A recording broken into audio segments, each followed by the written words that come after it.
j'aimerais vous raconter mon témoignage, c'est-à-dire la façon dont je me suis converti, non pas à une religion, mais à Jésus-Christ, qui est le Seigneur et le Sauveur de tous les hommes, incluant vous qui me parlez. J'ai grandi dans une famille catholique romaine au Québec, mais durant mon enfance, j'ai pas vraiment adhéré au dogme de l'Église catholique, de sorte qu'à mon adolescence, j'ai pratiquement cessé d'aller à l'Église. Par contre, j'avais toujours dans mon cœur une certaine foi en Dieu. J'ai toujours cru qu'il y avait un Créateur, qu'il y avait un être suprême. Et puis ça m'a conduit à lire beaucoup de livres sur la religion, à la recherche, à la quête du seul vrai Dieu.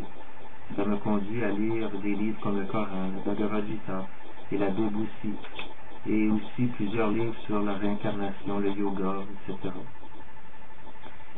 Et puis, finalement, à l'été 1978, lors d'un travail d'été au nord du Québec, j'ai apporté avec moi beaucoup de lectures, incluant la Bible. Et je me suis mis à lire les évangiles et les actes des apôtres. Et il y a un verset dans l'évangile selon Marc, le chapitre 8, versets 34 à 37, qui a particulièrement touché mon cœur, qui a attiré mon attention. Et je vous lis ces versets-là présentement. Puis, ayant appelé la foule avec ses disciples, il leur dit, c'est Jésus qui parle, si quelqu'un veut venir après moi, qu'il renonce à lui-même, qu'il se charge de sa croix et qu'il me suive. Car celui qui voudra sauver sa vie, la perdra. Mais celui qui perdra sa vie à cause de moi et de l'Évangile, la sauvera. Et que sert-il à un homme de gagner tout le monde s'il perd son âme? Que donnerait un homme en échange de son âme? Ces versets m'ont interpellé d'une manière personnelle. J'ai vraiment été attiré par celui qui a prononcé ces paroles, le Seigneur Jésus lui-même. Et puis, je voyais qu'il s'adressait, comme c'est écrit, aux foules. Donc, je me sentais vraiment impliqué.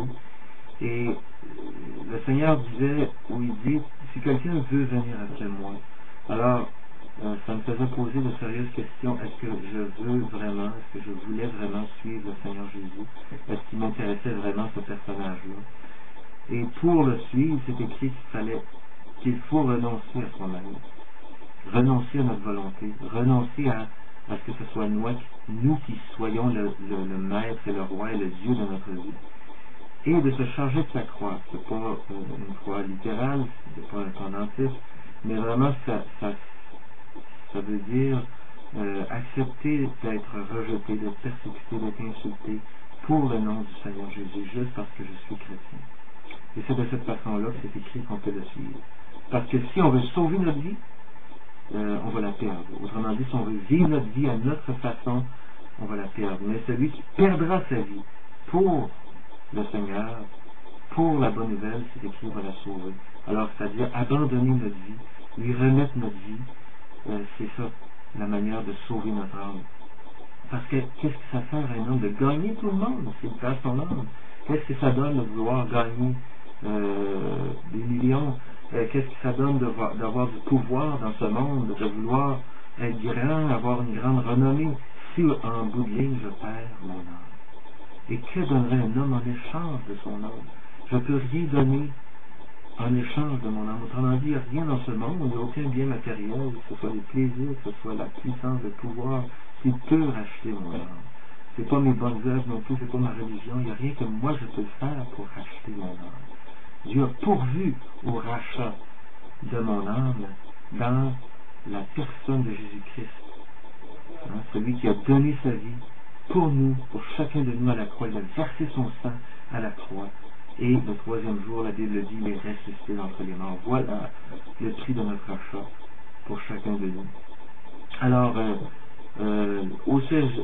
plus tard, quelques mois plus tard, à l'automne 78, je me suis retrouvé au cégep à Québec, dans un cégep, et puis j'ai rencontré deux chrétiens qui avaient une table livre dans la salle des étudiants qui s'appelle la salle des pas perdus.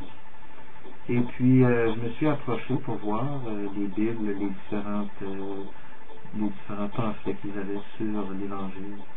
Et puis, un des chrétiens qui était là me posait une question qui m'a vraiment aussi interpellé profondément. C'était, François, si tu meurs ce soir, est-ce que tu es sûr d'aller au ciel? Alors, je ne m'étais jamais posé cette question-là. Et puis, je vous la pose à vous aussi qui m'écoutez. Est-ce que vous êtes sûr, si vous mourrez ce soir, que vous allez aller au ciel, au paradis? Eh bien, on m'a dit, moi plutôt j'ai dit, je sais pas, j'espère, mais je suis pas sûr. Et puis on m'a montré un verset dans la Bible, me montrant qu'on pouvait être sûr d'être sauvé. Et c'est Jean chapitre 3 verset 16 qui dit, car Dieu a tant aimé le monde qu'il a donné son Fils unique, afin que quiconque, ça m'inclut, moi ça vous inclut, quiconque croit en lui ne périsse point, mais qu'il ait la vie éternelle. Alors, ce verset nous dit clairement que Dieu a tant aimé le monde qu'il a donné son Fils. Il n'y a pas de plus grand amour que de donner sa propre vie pour quelqu'un. Et c'est ce que Dieu a fait. Il a donné son Fils, son unique, pour chacun de nous à la croix. Et puis, afin que quiconque croit en lui, le Seigneur Jésus est mort comme l'agneau de Dieu, c'est-à-dire comme un sacrifice sanglant qui a pris notre place pour chacun de nous à la croix. Et si on croit, la Bible dit on ne périra point, mais on a la vie éternelle. C'est au présent, mais qu'il est la vie éternelle. Mais évidemment, je n'ai pas cru tout de suite, j'avais encore des doutes sur la Bible, par exemple, à savoir si la Bible est vraiment la parole de Dieu. Je doutais aussi de la personne du diable, si c'était vraiment une vraie personne, Satan. Et aussi, évidemment, de l'enfer, à savoir si c'est un endroit réel. Parce que je me disais, ben, si Dieu est amour, comment est-ce qu'il va faire pour renvoyer du monde en enfer? Et puis, alors, je pensais à toutes ces choses, et quelques mois plus tard, au printemps 1979, je passais un jour près de la table de livre, toujours au cégep. Et puis, à un moment donné, il y a un étudiant qui est arrivé, que je ne connaissais pas, mais qui était très fanfaron, très arrogant dans son attitude, puis lui, il disait qu'en enfer, ça allait être le gros parti.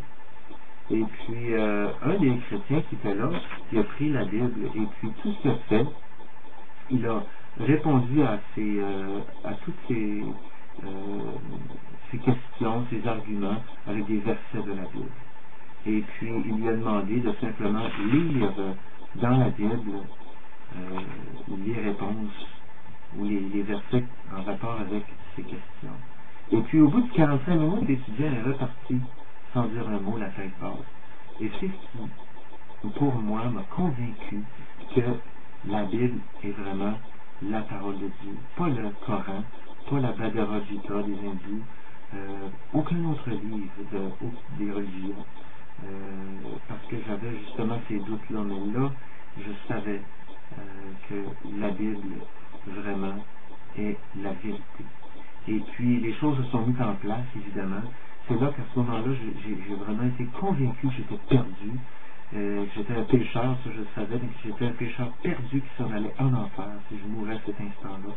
Et puis, je me suis senti un peu comme coincé par le Seigneur, puis j'ai compris que je devais lui remettre ma vie. Alors j'ai dit au Seigneur tout simplement, Seigneur, tu veux ma vie, alors prends-la, fais ce que tu veux avec. Je suis tanné de vivre ma vie à ma façon. Je te donne ma vie, prends-la. Et puis à ce moment-là, je peux vous dire que la paix est entrée dans mon cœur. J'ai su que mes péchés étaient pardonnés.